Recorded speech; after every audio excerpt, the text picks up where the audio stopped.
A'udzubillahi minasyaitonirrajim. Kajian At-Tafsirul Munir, Surat Al-Qalam,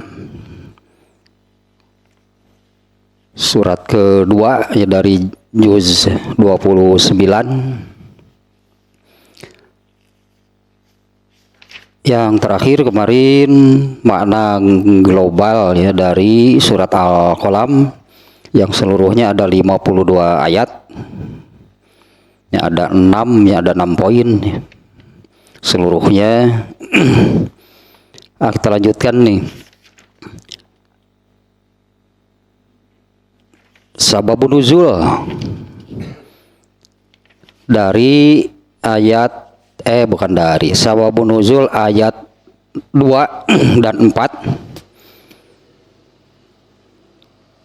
Nah, pembagiannya dari ayat 1 sampai 7 nih ya, ininya pembahasannya nih di dalam kitab At-Tafsirul Munir ini. Ayat 1 sampai 7 yang kalau diberi judul gitu ya. Ini tentang Kamaluddin wal khuluqu inda Nabiyyi sallallahu alaihi wasallam. Ya, sempurnanya agama Islam dan khuluq, ya, khuluq Nabi sallallahu alaihi wasallam. Nah, sababun nuzul dulu nih sebelum ke pembahasan ayatnya dari bagian pertama lah gitu ya. Bagian pertama di penulis kitab At-Tafsirul Munir ini. Bagian pertama ini terdiri dari itu ayat pertama sampai ayat 7. Nah, dari ayat tersebut ada 2 yang ada sababun nuzulnya.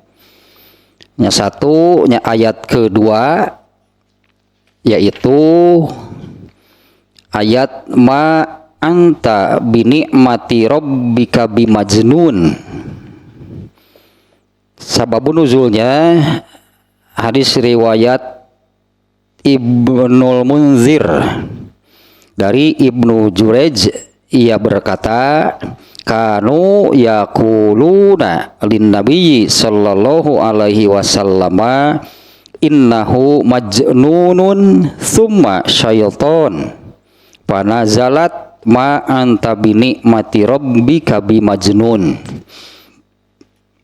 Ibnu Jurayj berkata, orang-orang kafir, ya karena ini ayat Makkiyahnya, karena ini ayat Makkiyah, ayat yang turun di Mekah. Nah, yang dimaksud orang-orang kafir itu adalah orang-orang kafir di Mekah, kafir Quraisy, kaum Quraisy. Mereka berkata kepada Nabi SAW, atau mereka mengatakan tentang Nabi SAW bahwa beliau itu gila. Kemudian setan nyebutnya ininya innahu majnun. Ya, mereka mengatakan demikian, sesungguhnya beliau itu Rasulullah SAW itu sudah gila, katakanlah ya. Kemudian summa syaitonun, kemudian setan. Nah, ayat yang kedua ini maka turunlah Allah menurunkan ayat ma anta binikmati rabbika bimajnun. Nah, tidaklah kamu itu dengan nikmat Allah. Nah, nanti di sini nikmat Allah yang mana gitu ya? Nikmat Allah yang mana? Ya, tidaklah kamu wahai Muhammad gitu ya, ayat ini ya, tidaklah kamu wahai Muhammad dengan nikmat Allah itu menjadi gila. Nah, katakanlah demikian ya. Tidaklah kamu dengan nikmat Allah itu menjadi gila seperti yang disebutkan oleh orang-orang kafir Quraisy. Nantilah penjelasan di ayatnya dia. Kemudian yang kedua, sababun nuzulnya ayat keempat. Ya, ayat keempat yaitu wa innaka la ala khuluqin azim. Wah, ini ayat luar biasa ini. Wa innaka la ala khuluqin azim. Kalau rangkaiannya kan orang-orang kafir menyebut Rasulullah SAW itu orang gila, setan, bahkan ya ada menyebut demikian. Nah ini pernyataan dari Allah, wa innaka, sesungguhnya kamu ya wahai Rasulullah SAW la ala khuluqin azim, berada di atas khuluk yang agung. Ya landasan, nah itulah khuluknya. Khuluk itu landasan amal, landasan hidup, pegangan hidup yang agung.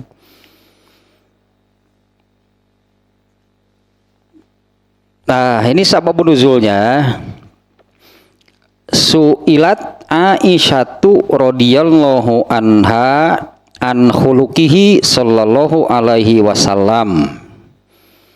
Faqalat kana khuluquhu al-Qur'an. Kana khuluquhu al-Qur'an. Alasta taqra'ul Qur'an qad aflahal mu'minun ila asyri ayatin. Aisyah ditanya, ya Aisyah radhiyallahu anha, ummul mukminin, istri Rasulullah SAW, ditanya tentang khuluk Rasulullah SAW. Ya, ditanya tentang khuluk Rasulullah SAW. Kemudian ia menjawab, kana khuluquhu al-Qur'an. Khuluk Rasulullah SAW adalah Al-Qur'an. Nah, khuluk itu maknanya kurang lebih demikian lahnya. Khuluk itu adalah landasan pegangan pedoman hidup Rasulullah SAW itu apa? Al-Quran pasti kan. Aisyah menjawab khuluk Rasulullah SAW itu adalah Al-Quran. Nah kemudian Aisyah melanjutkan ya kepada yang kepada si penanya. Aisyah melanjutkan, alasta taqra'ul Quran, bukankah kamu membaca Al-Quran? Ya. Nah setidaknya katakanlahnya seluruh Quran itu ya, khuluk Rasulullah SAW itu seluruh Al-Quran. Nah setidaknya Aisyah menunjukkan kalaupun katakan demikiannya, kalaupun tidak seluruh Al-Quran, maka bacalah surat Al-Mu'minun dari ayat 1 sampai 10 atau garis besarnya gitu ya. Khuluk Rasulullah SAW itu ayat 1 sampai 10.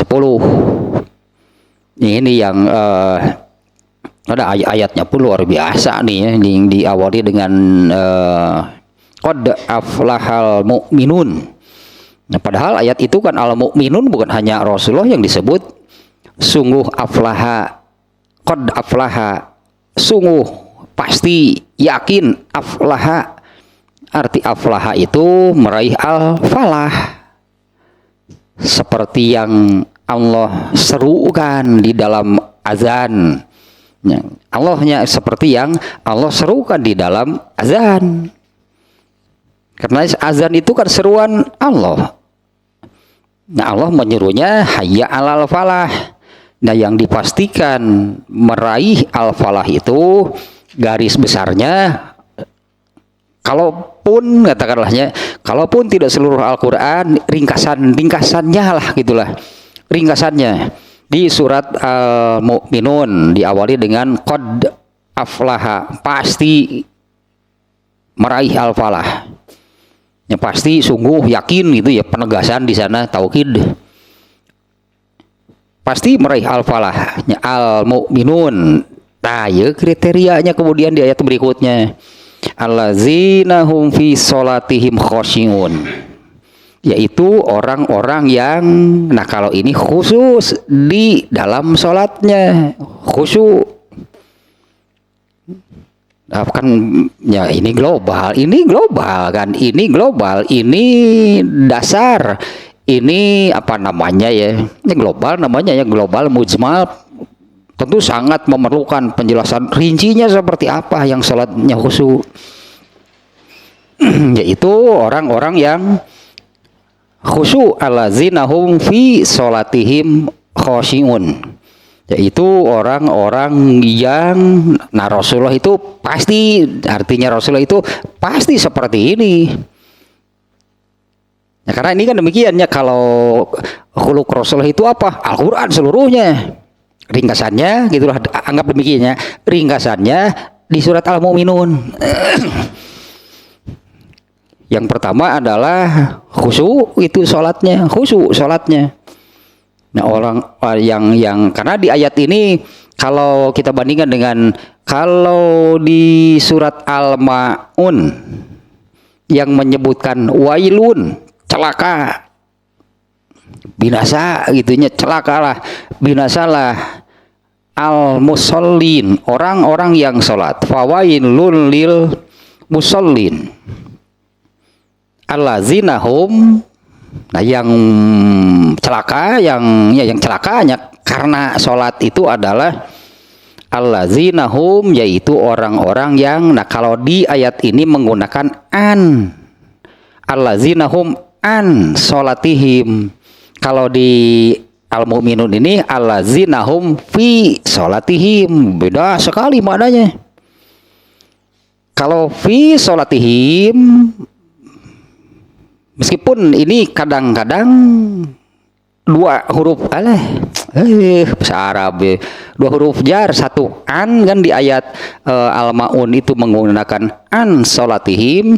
Kalau yang ini fi sholatihim.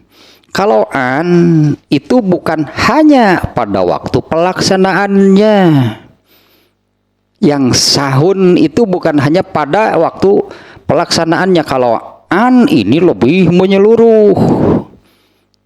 Orang-orang yang celaka karena mendirikan sholatnya, karena mendirikan sholat tapi celaka gitu kan, sebutnya hasilnya celaka gitu, malah celaka, yaitu orang-orang yang an. Kalau an ini kurang lebihnya kita artikan, kita terjemah, yaitu orang-orang yang tentang sholatnya. Itu kan sangat lebih luas daripada hanya sekedar kaifiat, kan salah satu kan, kaifiat itu salah satu hal tentang sholat, kaifiatnya. Kalau an ini lebih menyeluruh, pokoknya tentang sholatnya, tentu termasuk kaifiatnya. Ya kalau an ini tentang sholatnya, waktunya kah, pakaiannya kah, syarat-syaratnya kah, rukun-rukunnya, dan segalanya tentang sholat.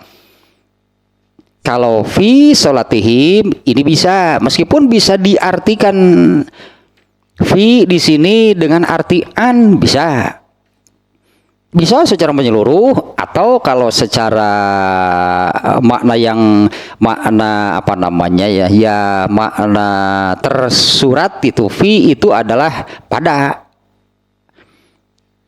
ketika gitu, yaitu orang-orang yang ketika sholatnya khusyuk, meskipun ini bukan hanya sekedar soal kaifiat. Nah, adapun orang yang khusyuk sholatnya itu, kalau kita merujuk kepada apa namanya sebutnya, merujuk kepada bab-bab yang ada di dalam Sahih Bukhari tentang khusyuk di dalam sholatnya, di dalam sholat.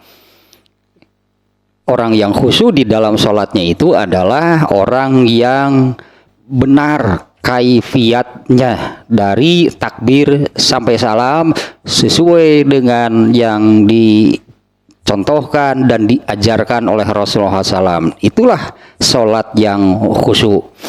Ya kalau Rasulullah pasti paling khusyuk kan, beliau yang mengajarkan, beliau yang mencontohkan, bahkan beliau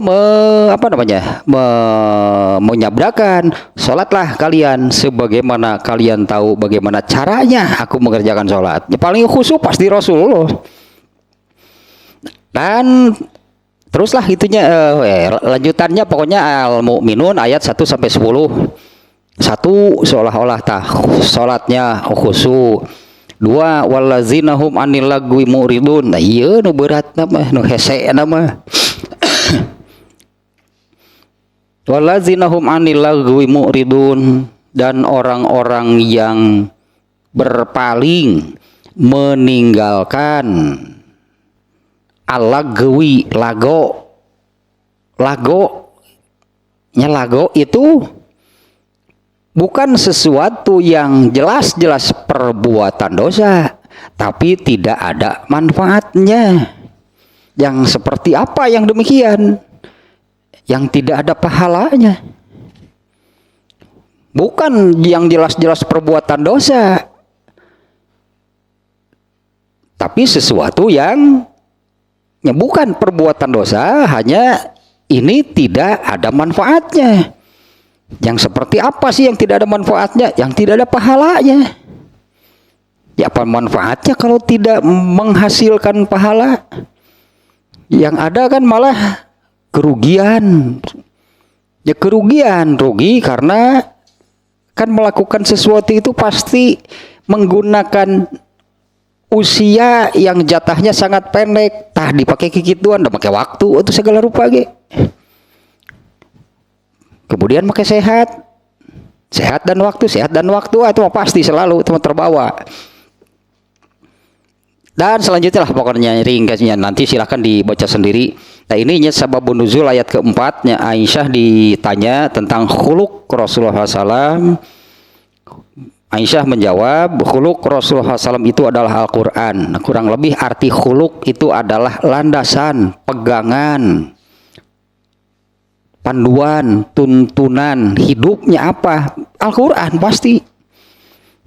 Nah kalaupun tidak seluruhnya atau bisa diambil ringkasannya, bacalah surat Al-Mu'minun dari ayat 1 sampai 10. Dua lah gitunya, barusan satu tentang sholatnya, dua tentang berpaling, meninggalkan hal-hal yang tidak bermanfaat. Itu sababun nuzulnya ada duanya. Dari bagian pertama, ininya bagian pertama surat ini pembahasannya ya, penulis kitab At-Tafsirul Mubin ini bagian pertama ini dari ayat 1 sampai 7. Nah yang ada sababun nuzulnya itu ayat 2 dan 4. Nah, kita mulai nih masuk ke pembahasan ayat-ayatnya, tafsirnya gitulahnya, tafsir dari ayat-ayatnya.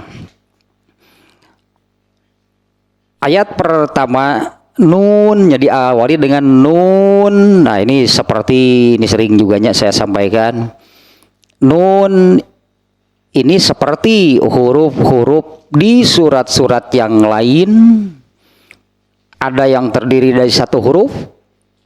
Misalnya yang ini nun gitu ya. Kemudian surat sod, surat qaf, bahkan jadi nama surat sod, surat qaf. Di awalnya satu huruf. Kalau Al-Baqarah di awalnya alif lam mim 3 huruf. Ada yang hamim, ada yang 2 huruf. Beragam nih ya di beberapa surat diawali dengan huruf-huruf seperti ini.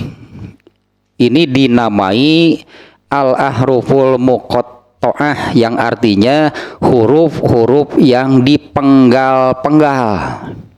Jadi meskipun 3 huruf dipenggal-penggal, jadi membacanya alif, lam, mim. Jadi kalau baca surat Al-Baqarah jangan dibaca alim, alim, lain alif, itu alif, lam, mim. Nah cara membacanya atau melafadzkannya seperti menyebutkan huruf-huruf hijaiyah. Ya, huruf-huruf hijaiyah, huruf alfabet abatasa itunya alif, lam, mim. Nah ini satu huruf nun. Nah di mananya di dalam Al-Quran itu banyak surat-surat yang diawali oleh huruf-huruf seperti ini. Dan ini mungkin ada yang penting tentang al-ahruful muqatta'ah ya. Tidak ada yang tahu maknanya kecuali Allah. Jadi kalau alif, lam, mim apa sih maknanya? Nggak ada yang tahu. Alif, lam, ro, ada yang kaf, ha, ya, ain, sod. Kaf, ha, ya, ain, sod 5 itu ya apa sih maknanya? Nggak ada yang tahu. Tapi seperti itulah gitunya yang penting membacanya gitunya. Kalau alif lam mim itu diucapkan satu persatu seperti mengucapkan huruf hijaiyah. Itu cara membacanya. Kemudian tidak ada yang tahu maknanya kecuali Allah. Ada yang menyebut alif, lam, mim. Alifnya Allah, lamnya Jibril, mimnya Muhammad. Nah, kalau ini nun apa? Sok hari ieu nun naon? Nu sod, aya nu qaf, aya nu hamim. Enggak ada sebetulnya, tidak ada penjelasannya. Tidak ada yang tahu maknanya kecuali Allah. Nah, hanya kalau kita membaca surat Al-Baqarah dari awal, yaitulah ayat pertamanya alif lam mim, baca ayat kahiji tong diliwat. Wal qalami wa ma yasturun. Nah, wal qalami wa ma yasturun, demi ini wawunya wawu qasam, bahasa Arabnya wawu qasam, sumpah. Wal qalami, demi, kalau di kita kan sumpah demikiannya demi apa gitulah di di kita ini suka aneh-aneh juga nih kalau orang apa namanya di kita ini demi apa gitu yang disebutnya.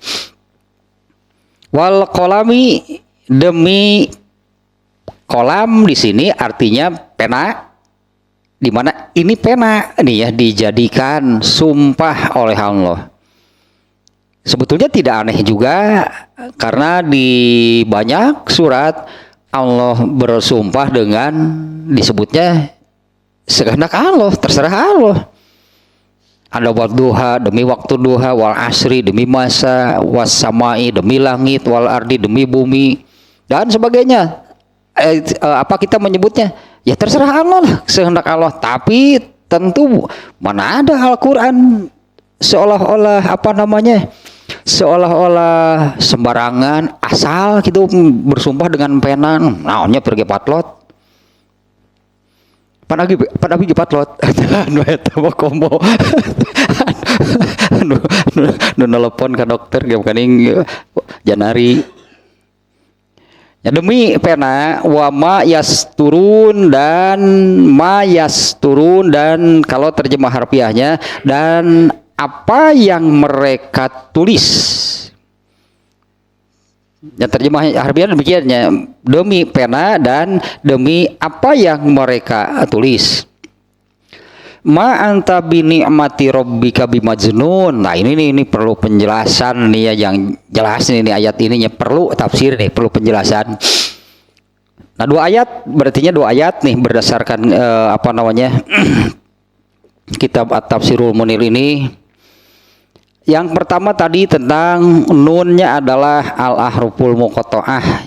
Di surat ini hanya satu, yaitu nun. Surat yang lain yang al-ahruful muqatta'ah di awalnya hanya satu, yaitu shad, kemudian qaf. Nah, yang maksudnya ini menurut kitab menurut penulis kitab ini adalah ini untuk menggugah. Ya, kita tidak bisa menyalahkan kalau penulis kitab tafsir ini, karena kalau makna nun di situ apa? Kalau maknanya entahlah, tapi maksud Allah apa gitu ya, dengan memulainya dengan hanya satu huruf atau beberapa hurufnya lah, huruf muqatta'ah yang di awal.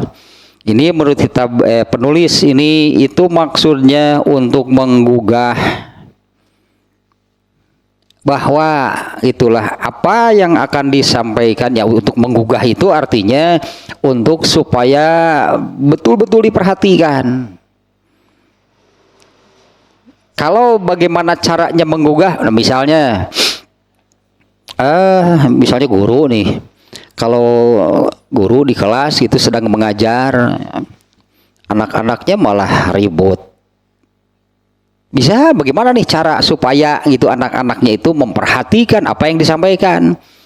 Ya guru nanti pan ngalungkeun eta pangubus baru tina kai makanya karena bor habak barulah si anak kumaha we carana mah.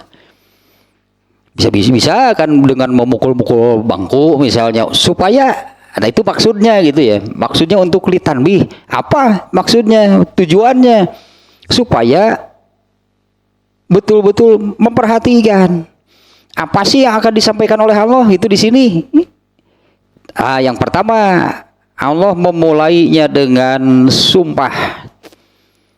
Ya, Allah memulainya dengan sumpah. Artinya kita sudah digugah dulu nih oleh nun, itu Allah menggugah supaya yang membaca, berartinya pembaca itu memperhatikan apa yang akan disampaikan oleh Allah berikutnya.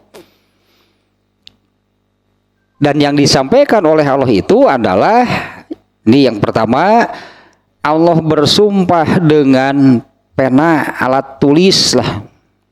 Ya, kalau sekarang kan menulis tidak mestinya menggunakan pena, itu apapun lah pokoknya. Karena ya apa namanya, intinya benang merahnya adalah ini soal tulis menulis.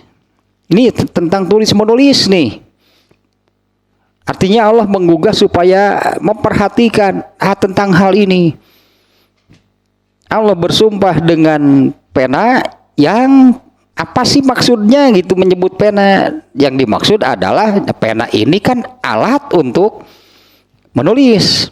Nah, nanti di sini juga hadisnya dimuat, apa yang sudah saya sampaikan di mukadimah, di mana apa namanya, makhluk, sebutannya makhluk ya, karena kalau selain Allah makhluk.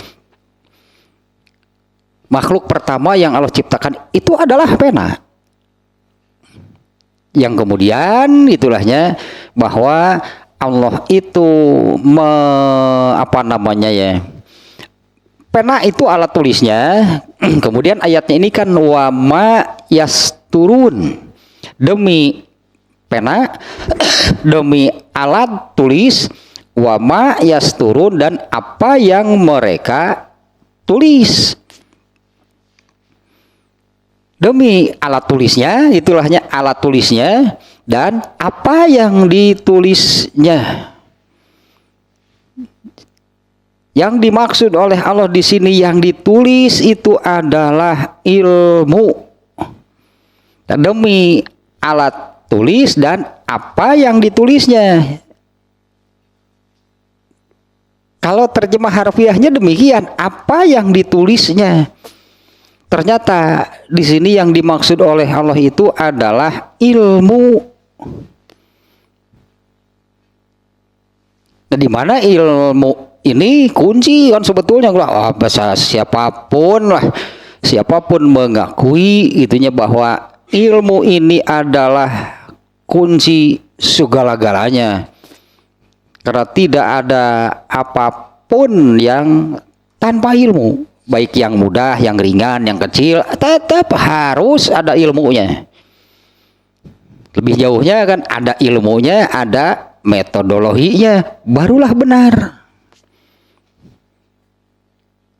Nah, artinya ini luas, itu kan sebetulnya bukan hanya sekedar demi pena dan apa yang mereka tulis. Ini demi yang mereka tulis, yang dimaksud adalah ilmu. Nah, ini kan terkaitkan dengan ayat berikutnya apa? Ayat berikutnya itu kan Rasulullah SAW yang mereka hanya katakan ma anta bi ni'mati rabbika bimajnun, itu ayat berikutnya. Sesungguhnya kamu ma anta itu ya, tidaklah kamu bi ni'mati rabbika, atas, mungkin terjemahnya demikiannya, bukanlah atau tidaklah kamu atas nikmat Allah itu, atau dengan ma'anta binikmati, tidaklah kamu dengan nikmat Allah itu kamu menjadi gila. Karena orang-orang kan mengatakan Rasulullah gila. Sejak kapan mereka mengatakan Rasulullah gila? Ya sejak kapan mereka, orang-orang kafir Quraisy itu mengatakan Rasulullah itu orang gila?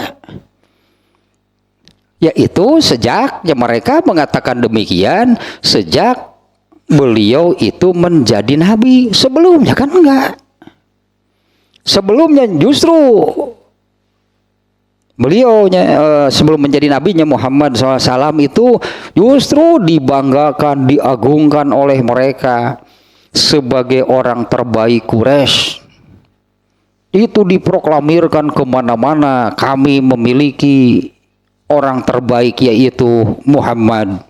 Dan benar, itu benar benar-benar bisa dibanggakan. Jadi tidak mengecewakan lah itu ya. Mereka memproklamirkan kami punya satu orang manusia terbaik yaitu Muhammad. Nah, tengerakeun eta teh.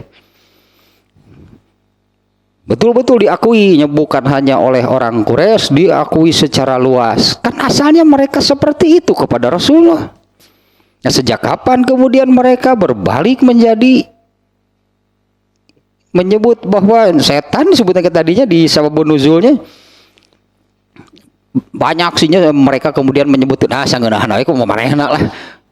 Ada yang menyebut majnun, ada yang menyebut syairun, penyair, pujangga. Rasulullah disebut pujangga. Ada yang menyebut penyair, ada yang menyebut sahirun, tukang sihir.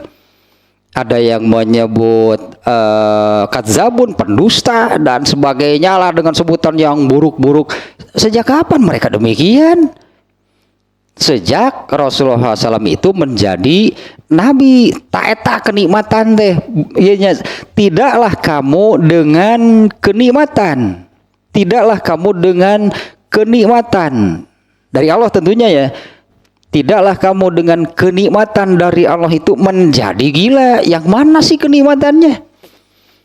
Kenikmatan dari Allah itu adalah apa ya nyatanya, apa yang Allah berikan kepada Rasulullah SAW, yaitu kenabian, keimanan, kemudian kejeniusan. Wah pastilah Rasulullah orang yang IQ-nya entah berapa nih ya, Einstein lewat.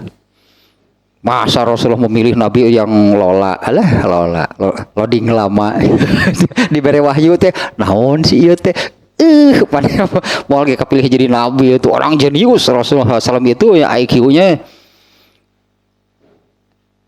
kayak gini. Ini kita melebar sedikit nih ya. Tentulah Rasulullah SAW itu dipilih oleh Allah menjadi nabi orang terbaik pasti, termasuk dalam hal IQ-nya, kecerdasannya. Kalau Umar bin Khattab, ini kita bandingkan nih. Umar bin Khattab itu dikenalnya dengan, ya itulah jenius lah Umar bin Khattab, kita sebut jenius. Ada 15 bahkan, bukan hanya 1, 2, 3 gitunya, 15. Ada 15 hal yang terpikir oleh Umar bin Khattab lalu disampaikan kepada Rasulullah SAW. Bagaimana kalau begini katakanlah, ini pikiran Umar bin Khattab yang oleh lain tidak terpikir. Lalu disampaikan kepada Rasulullah SAW. Dan apa yang terpikir ini ternyata ini urusan agama. 3 tuh yang terkenal nih ya, 3 yang terkenal. 1, Umar bin Khattab mengusulkan, gitu, ini pikiran Umar bin Khattab kepada Rasulullah SAW.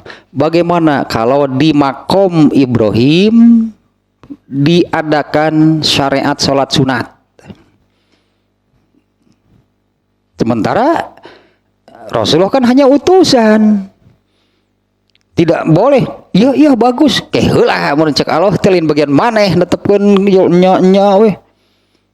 Kemudian Allah menurunkan ayat. Wattakhizu mim maqami Ibrahim musalla. Umar bin Khattab tidak tidak ujub takabur. Ningali pikiran saya mah Allah wae nurunkeun ayat. Bukan. Umar bin Khattab mengatakan ada pikiranku yang sejalan dengan Al-Qur'an. Tapi kemunculannya pikiran Umar bin Khattab dulu disampaikan kepada Rasulullah. Nah, Rasulullah bisa apa? Ini urusan agama, bukan Rasulullah yang menetapkan syariat.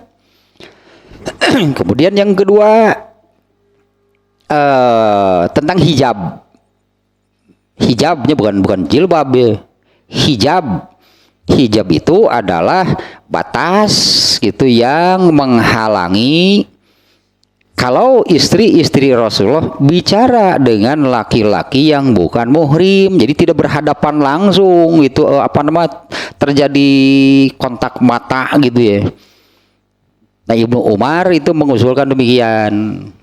Ibnu Umar mengatakan untuk menjaga fitnah ini istri-istri Rasulullah itu perempuan istimewa, perempuan yang mulia, perempuan yang harus dijaga gitu kehormatannya. Sementara yang datang kepada Rasulullah SAW mau bertanya, mau apa gak sering. Nah kalau Rasul sedang gak ada,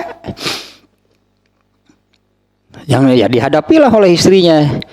Kemudian Allah menurunkan ayatnya tentang hijab, khususnya hijab itu adalah untuk istri Nabi.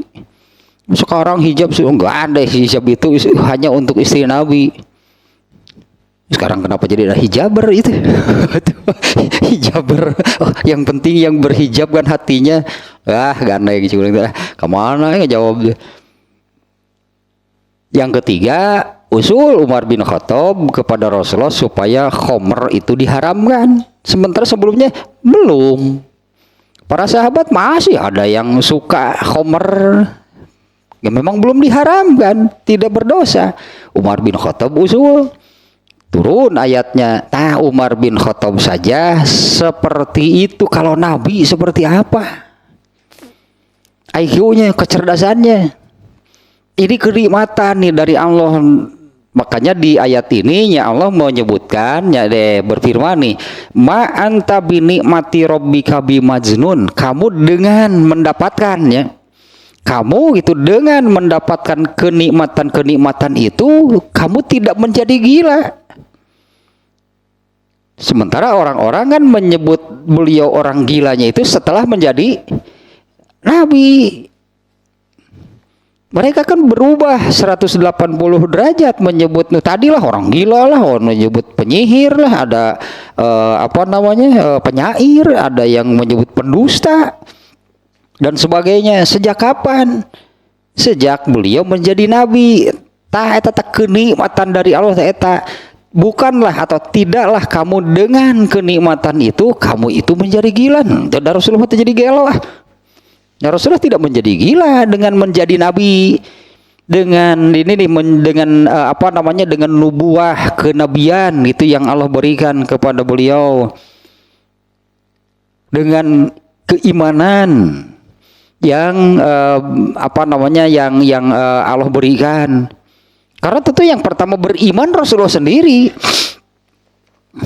Malah ada ini nih, kurang lebih seperti ini.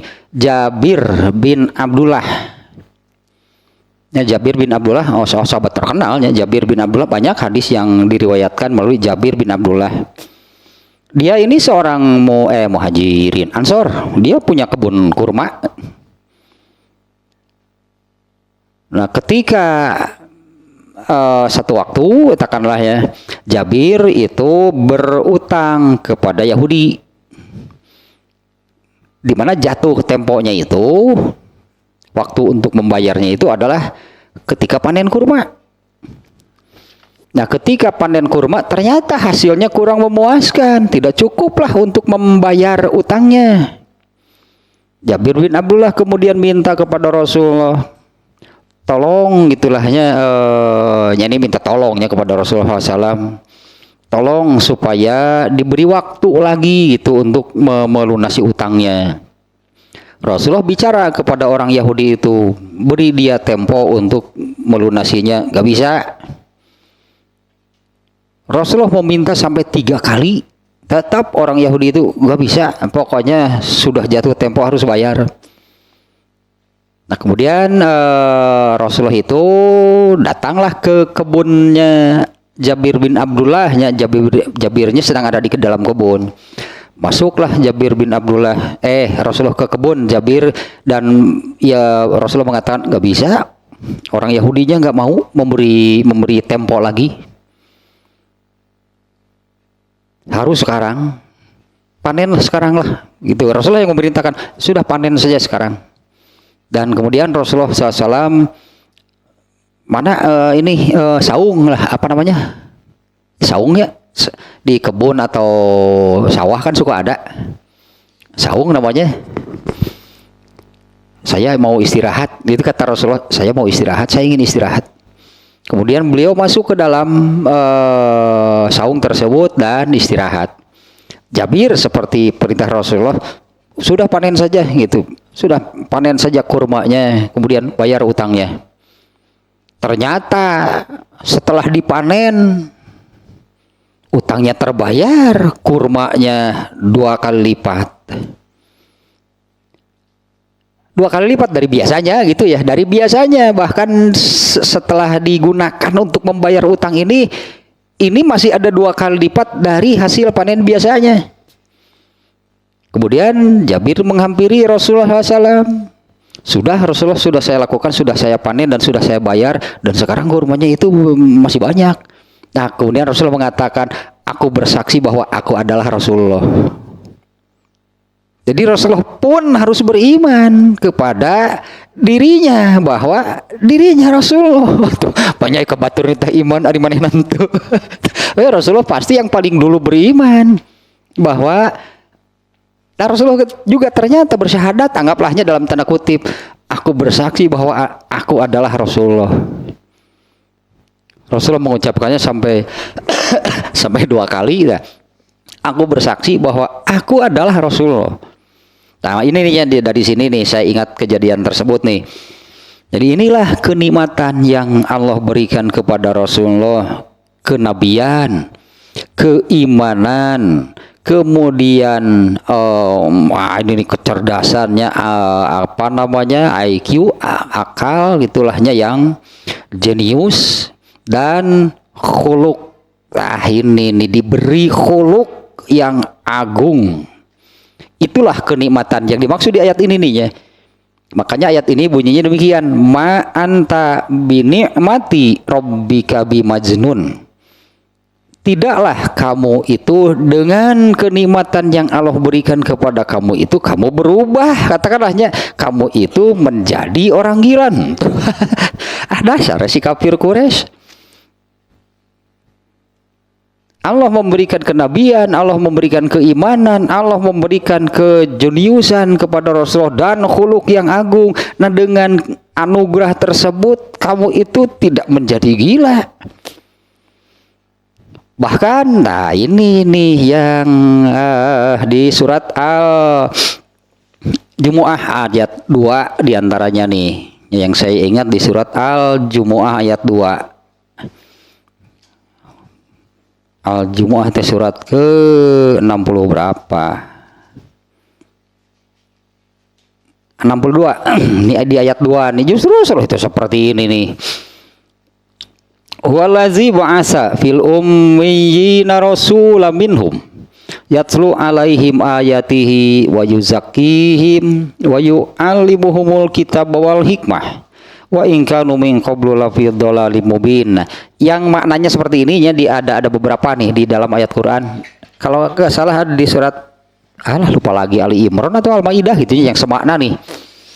Dialah yang mengutus seorang rasul kepada kaum yang buta huruf dari kalangan mereka sendiri, termasuk Rasulullah sendiri buta huruf.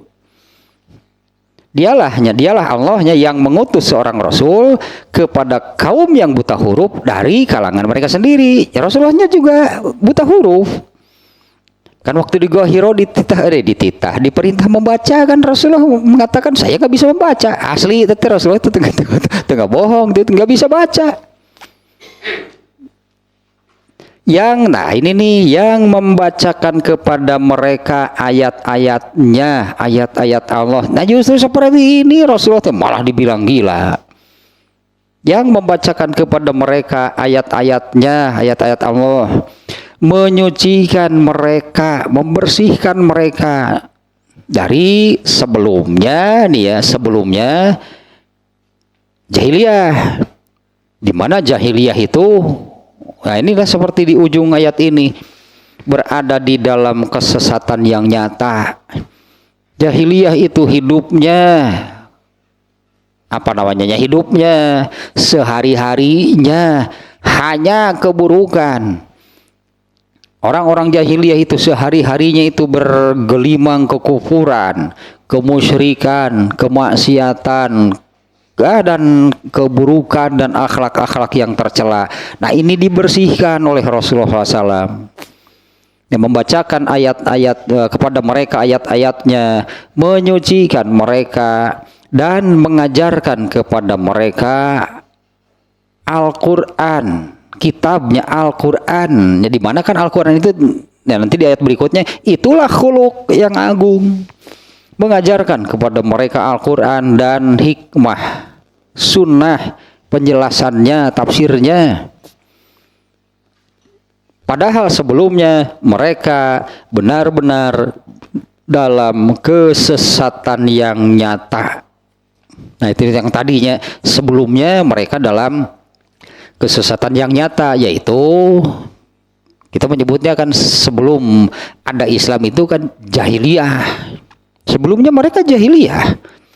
Di mana jahiliyah itu, itulah sehari-harinya gitu bergelimang dengan kekufuran, kemusyrikan, kemaksiatan dan akhlak-akhlak yang tercela. Ini dibersihkan oleh Rasulullah justru. Malah dikatakan orang gila. Nah, kembali ke sini nih ya, ma anta bi ni'mati rabbika bimajnun. Tidaklah kamu dengan kenikmatan yang Allah berikan, yaitu kenabian, keimanan, kejeniusan. Kan Rasulullah, mungkin waktu anak-anak masih ingat nih, di antara sifat-sifat Rasulullah itu adalah fatonah. Nah, itu sepodoy sifat-sifat Rasulullah teh amanah, fatonah. Nanti ada beberapa lah namanya. Ting sebenarnya tapi ingat dua sih. Dasar sulhib sih, ampun. Itu diantaranya sifat Rasul itu fatonah itu jenius Rasul, itu anugerah dari Allah. Nah, ini kenikmatan-kenikmatannya kenabian, keimanan, kejeniusan dan khuluq yang agung. Nah tidaklah Rasulullah SAW itu dengan diberi kenikmatan itu kemudian berubah, katakanlahnya berubah, Rasulullah itu menjadi gila. Padahal sebelumnya orang-orang Quraisy itu kan membanggakan Rasulullah SAW sebagai orang terbaik. Setelah diberi kenikmatan-kenikmatan itu, menurut mereka Rasulullah itu orang gila. Aneh kan sebetulnya, aneh. Gila seperti apa? Apa Rasulullah itu berubah gitu menjadi seorang pujangga? Ente. Apa Rasulullah berubah menjadi seorang tukang sihir? Enggak. Menurut mereka gitu, ketika misalnya ini contohnya yang ya namanya mukjizat pasti luar biasa lah semuanya.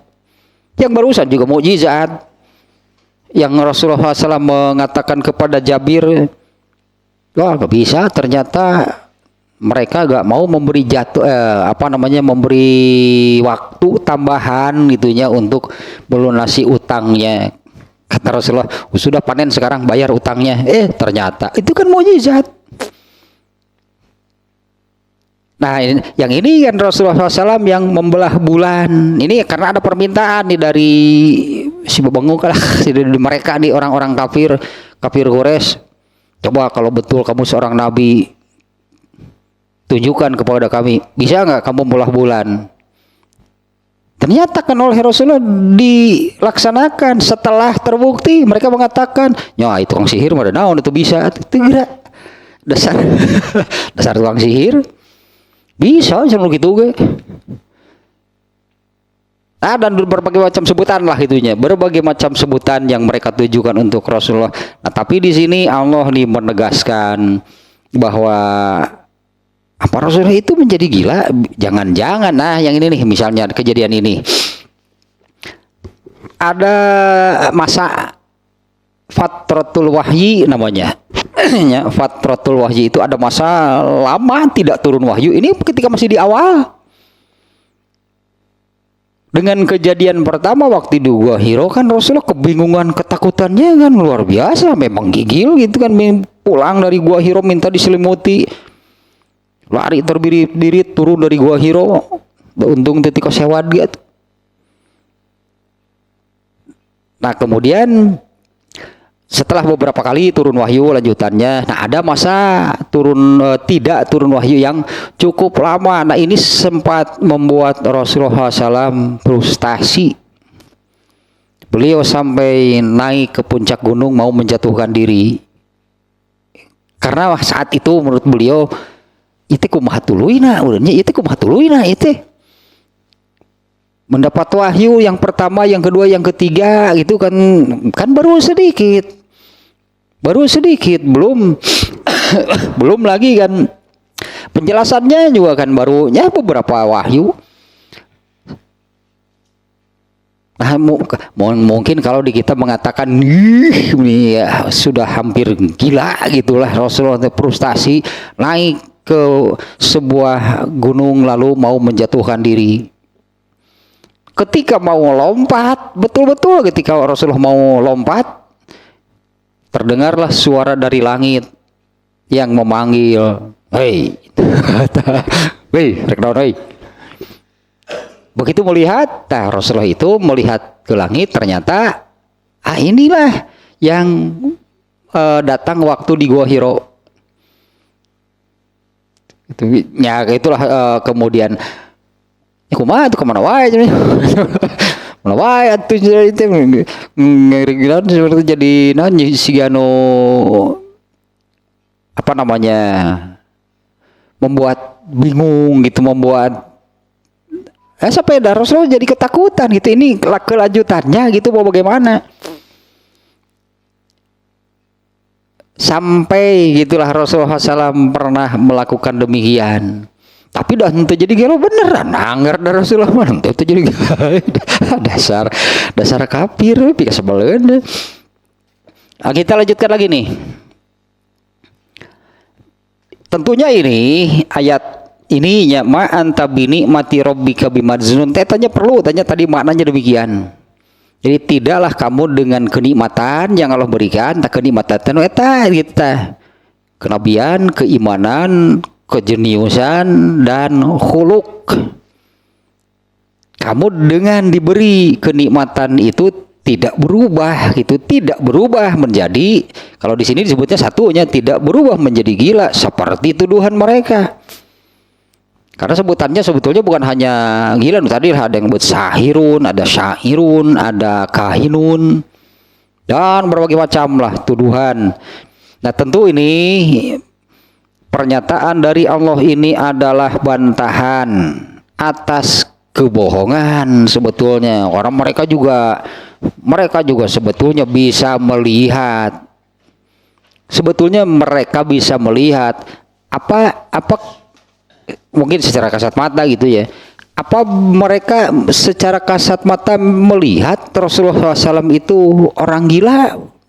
Banyak orang gila penampilan gitu. Masa orang gila penampilannya? Justru kan Rasulullah itu kan orang yang apa namanya ya? Orang yang berwibawa gitu kan. Sebelumnya mereka kan begitu mengagungkan Rasulullah SAW. Ada anggar gitu Rasulullah tetap seperti itu. Orang yang berwibawa, orang yang elegan, orang yang karismatik, penampilan tetap seperti itu. Lalu mereka menyebut gila. Apa secara kasat mata Rasul itu berubah kan? Enggak. Nah Allah membantah nih ya, tuduhan orang kafir Mekah yang menyebutkan bahwa Rasulullah SAW itu orang gila. Eta, ieu teh cerita ieu teh di Mad.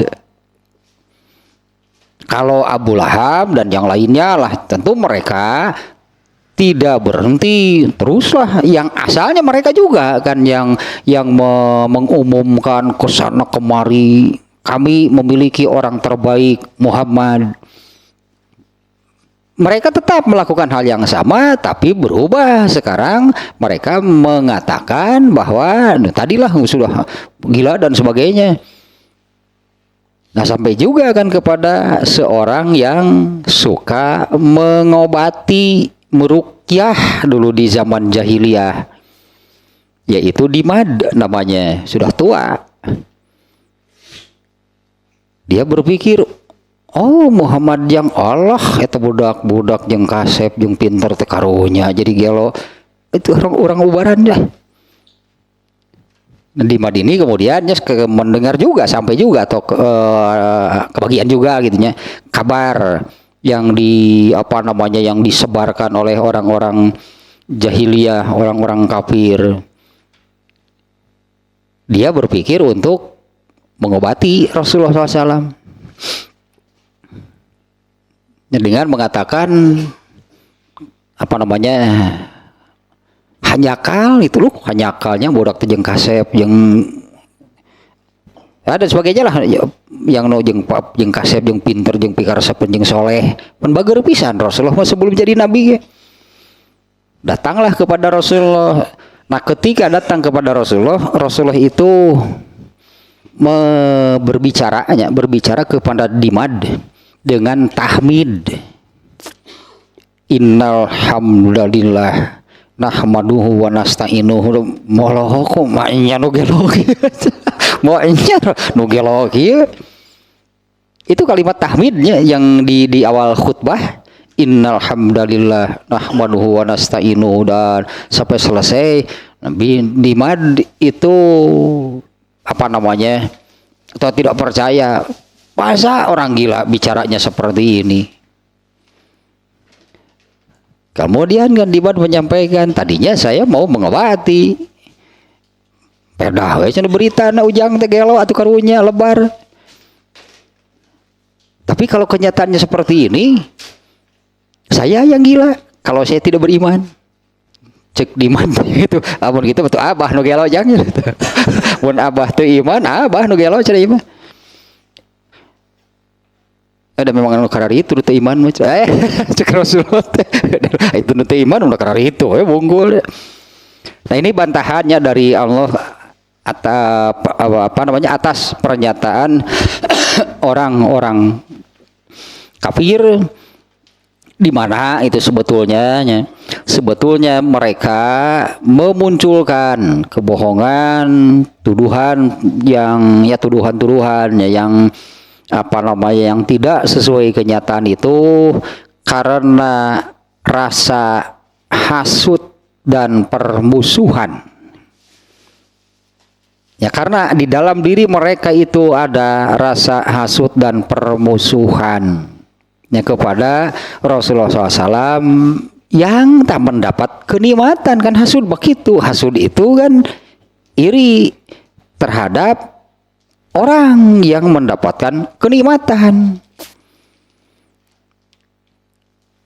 Abu Jahal kan pemimpinnya gitunya, Abu Jahal kan pemimpinnya Abu Lahab. Ternyata kan Abu Jahal secara terang-terangan bahkan mengatakan Rasulullah SAW atau Muhammad itu benar, saya akui. Tapi saya tidak akan beriman. Karena kalau saya beriman artinya saya kan berada di bawahnya. Gitulah, saya berada di bawahnya. Sementara antara Abu Lahab marganya sukunya Bani Qusay dan Bani Abdul Manaf kan bersaing. Nah kalau mengakui kalah nu kitu wiragenya alasanna tuh asa teu elit alasannya karena kabilah kami menjadi atau kalah kalau mengakui, kalau mengikuti, kalau beriman. Padahal soal kebenaran Muhammad SAW sebagai nabi itu diakui oleh Abu Jahal, benar Muhammad itu benar. Tapi aku tidak akan beriman. Ya karena kalau aku beriman maka Bani Qusay ini seolah-olah tercoreng. Bani Qusay ini menjadi rendah. Ya Bani Qusay ini menjadi terhinakan lah gitulah. Kalau bahasa Arabnya nu kitu teh asobiyah, golongan itu nya ngabela eta nu kitu. Padahal sebetulnya enggak kan. Ya kalau beriman kan sebetulnya enggak, tidak akan merendahkan. Tidak akan merendahkan sukunya, tidak akan merendahkan suku, marga, kabilah gitu sebetulnya enggak. Atau perasaan eta we Abu Jahal meureun kalau beriman itu Bani Qusay ini menjadi rendah, menjadi terhina kan. Justru sebaliknya, wa annahu dzu manzilatin aliyatin wa makanatin rafi'atin min in amillahi alaihi. Ini maksudnya nih sebaliknya, kalau orang-orang kafir jahiliyah mengatakan bahwa Rasulullah gila, justru sebaliknya. Ini kan terkait nih ya, terkait dengan kenikmatan. Sekali lagi, jadi begini ya, orang-orang kafir Makkah ini menyebut Rasulullah SAW gila itu kan setelah Rasulullah SAW mendapatkan kenabian, setelah menjadi nabi, mendapatkan kenabian, gitulah sebutannya. Justru dengan kenikmatan dari Allah itu, dengan mendapatkan kenabian, keimanan, tadinya keimanan, kemudian kejeniusan dan khuluq yang agung, justru Rasulullah SAW itu menempati derajat yang sangat tinggi.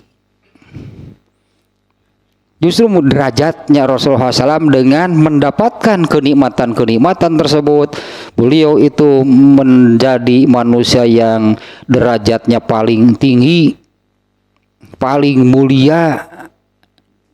Di antaranya jadi ditunjukkan nih, di hadis yang kemarin-kemarin juga sudah beberapa kalinya terbawa, yaitu hadis yang menerangkan tentang seperti apa situasi di mahsyar, di mana Rasulullah SAW memulainya dengan menyabdakan bahwa akulah pemimpin seluruh manusia pada hari kiamat. Seluruh manusia nih ya, artinya kan sejak Nabi Adam sampai manusia yang terakhir. Tentulah ini pemimpinnya, ini manusia terbaik berarti. Nah, Rasulullah SAW itu akulah yang menyabdakan demikian, akulah pemimpin manusia pada hari kiamat. Nah, justru ini pernyataan dari Allah ya, dengan mendapatkan kenikmatan tersebut. Kalau disebut orang gila, kan jatuhnya nggak ada derajatnya, nggak ada harganya. Orang gila itu kan nggak ada harganya, nggak berharga sama sekali, nggak bernilai gitunya, nggak berharga.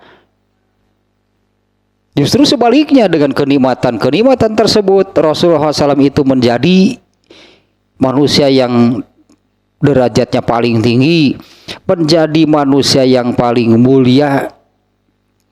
Bahkan seperti tadinya diantaranya diungkapkan, ditunjukkan itunya kemuliaan beliau itu sampai menjadi pemimpin seluruh manusia pada hari kiamat. Dan tentunya, nah ini juga betul, itu benar. Kalau ayatnya ini tentang Rasulullah SAW, yaitu misalnya di ayat yang ini baru ayat kedua kan ya. Nah, di mana Rasulullah SAW itu mendapatkan kenikmatan yang demikian, itu mendapatkan kenikmatan yang sedemikian besar, atau jadi nabi itu ya, dianugerahi keimanan, dianugerahi khuluq yang agung. Tapi kita mengambil pelajaran nih dari ayat ini.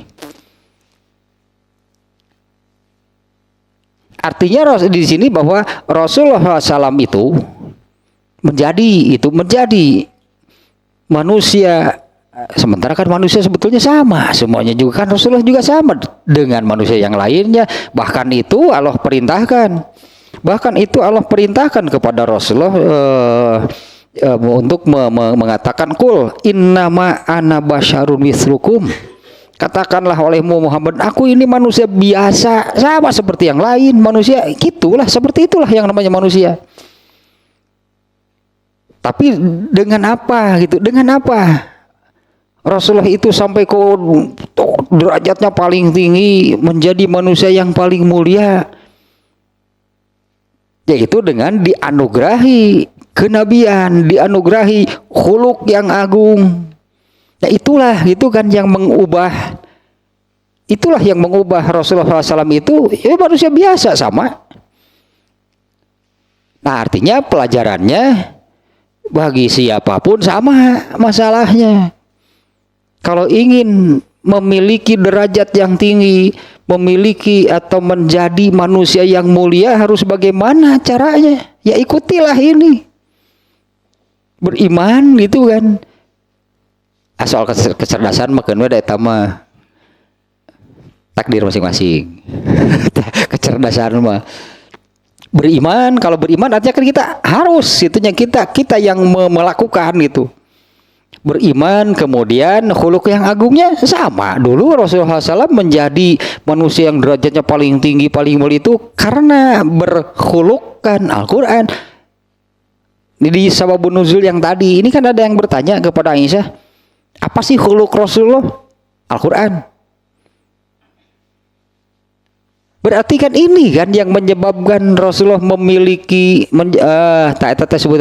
Rasulullah SAW itu menjadi manusia yang berakhlakul karimah, khuluqnya apa? Al-Quran. Artinya kan kita mengambil pelajaran dari sini, ya ikuti, berarti berkhuluqlah dengan Al-Quran. Pasti sama dengan Rasulullah, sama dalam arti tinggi derajatnya, bukan artinya sejajar. Rasulullah itu paling tinggi lah. Sama artinya ya, kalau ingin memiliki diri itulah dengan berderajat tinggi, menjadi orang yang mulia, ikutilah apa yang dilakukan oleh Rasulullah SAW, yaitu berkhuluq dengan Al-Quran. Khuluq kan yang tadinya maknanya landasan, itu kan pedoman, tuntunan hidup. Rasulullah itu dengan Al-Quran. Hanya kalau Rasulullah SAW tentunya ini di level yang berbeda lah.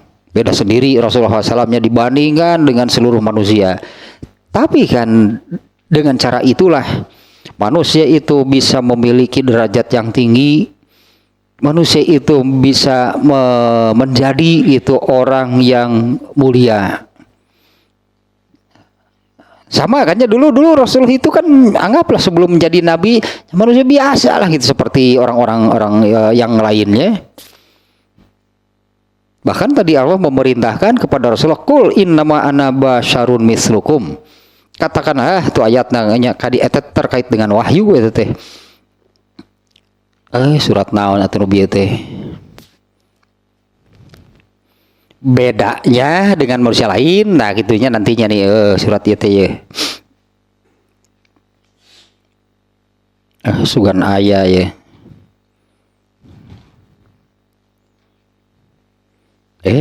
Mana ya? Suratna Al-Kahfi gitu ya teh.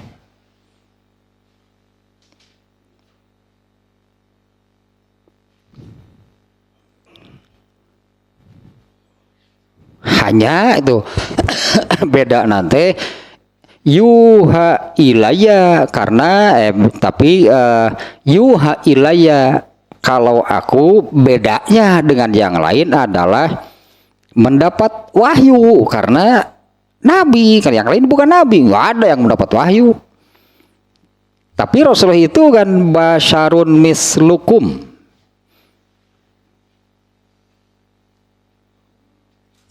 No mana tuh di ayat nanti.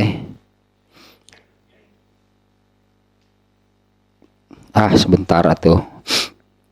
Surat naon teh lebar tah aya no ayatna eta tah.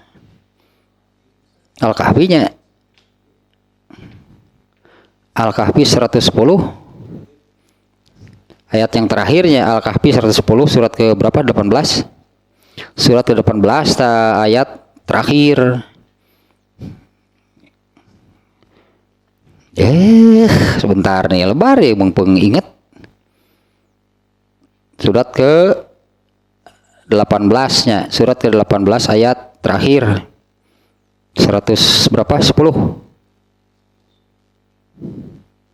Ya 110. Nah ini dia ayatnya, qul innama ana basyarun mislukum. Wah meluas sebetulnya ini maknanya nih, bukan hanya sekedar yang terkait dengan yang barusan ya. Katakan oleh Muhammad, innama hanyalah aku ini basyarun mislukum, manusia biasa seperti kalian.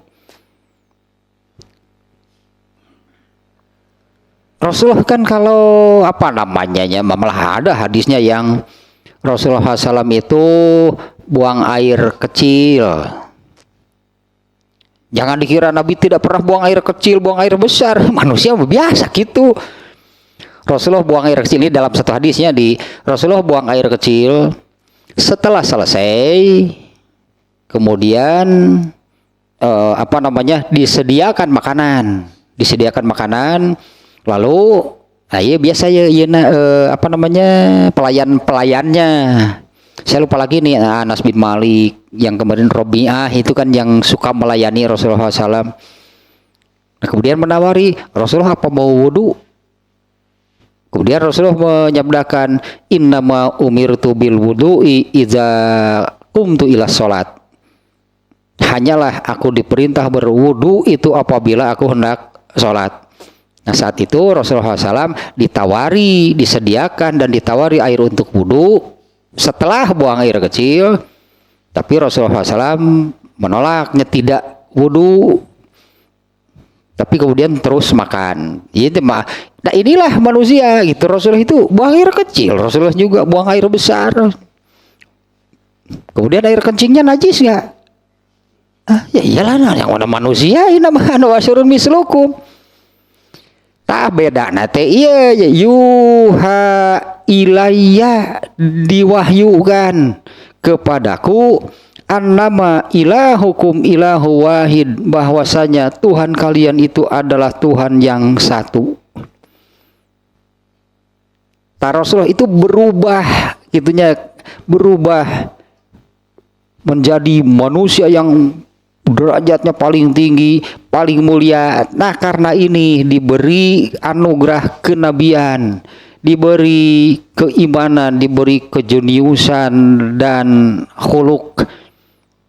Nah, kita mengambil pelajaran kan, semuanya juga sama. Berarti sebagai manusia kalau ingin menjadi demikian, derajatnya tinggi, menjadi yang mulia, harus bagaimana? Sama, ikuti Nabi berarti. Ya beriman itu kan ya, berkhuluklah dengan Al-Quran, sama nantinya menjadinya menjadi orang yang mulia, menjadi derajatnya tinggi. Bukan artinya jadi setinggi derajat Nabi. Kalau beliau lain sendirilah, itu levelnya beda dengan siapapun. Ini ayat yang barusan nih, sedikit lagi lebar ya, Al-Kahfi ayat 10-nya. Faman kana yarju liqa'a rabbih falyamal amalan sholihan. Barang siapa yang mengharapkan pertemuan dengan Allah, pertemuan yang kuimpikan ya. Nanti jadi kenyataan, tenang weh. Nah, barang siapa mengharap pertemuan dengan Tuhannya, hendaklah dia beramal soleh. Fal ya'mal amalan solihan. Barang siapa mengharapkan pertemuan dengan Allah, hendaklah dia beramal soleh. Wala yusyrik bi ibadati rabbih ahada. Dan janganlah menyekutukan dengan satupun dalam beribadah kepada Tuhannya. Geningan 2 hijriah. Ini sampai sini dulu nih ya. Justru Allah membantah mereka, itu intinya nih ya. Dan Allah menunjukkan sebaliknya. Rasulullah SAW itu justru memiliki derajat yang tinggi, menjadi manusia yang paling mulia dengan kenikmatan tersebut. Yang pentingnya bagi kita adalah itu yang tadinya sama siapapun ternyata kalau ingin menjadi manusia yang berderajat tinggi dan menjadi orang yang mulia, ya ikutilah Nabi. Beliau pun dengan itu menjadi manusia yang berderajat paling tinggi, paling mulia. Padahal beliau juga manusia biasa. Tapi jangan merasa sama dengan Nabi nih ya. Dalam arti jangan memandang Nabi itu lain jelema Rasul itu bukan manusia biasa yang seperti tadi lah. Rasulullah juga suka buang air kecil, suka buang air besar. Rasulullah itu kalau capek istirahat, ya sih nubieta. Masuk ke kebunnya Jabir bin Abdullah, mana itu saungnya, saya mau istirahat. Capek, berarti Rasul saat itu sedang kecapean. Kalau ngantuk tidur, itulah sama. Ya, dengan khuluk, nah etalah tadi intinya ya, dengan khuluk yang agung itulah Rasulullah menjadi yang paling mulia. Nah itulah gitunya caranya kalau ingin menjadi manusia yang berderajat tinggi dan mulia, ya ikutilah Rasulullah SAW. Tidak ada cara yang lain. Setelah baru 2 ayat pun belum selesai, sebetulnya ada hadis-hadis yang tentang al-qalam sih sebetulnya kemarin-kemarin kan sudahnya tentang makhluk pertama yang Allah ciptakan itu adalah kolam. Ini di sini ada nih hadisnya sampai 3 hadisnya, tapi kurang lebih sama isinya. Yang ininya ya makna nih, bukan hanya sekedar pena, bukan sekedar apa yang mereka tulis, tapi di sini tentang ilmu ternyata. Ya dengan tulisan dan ya tulis menulis itu menulis apa? Ilmu ternyata nih yang dimaksud oleh Allah dengan sumpah seperti ini.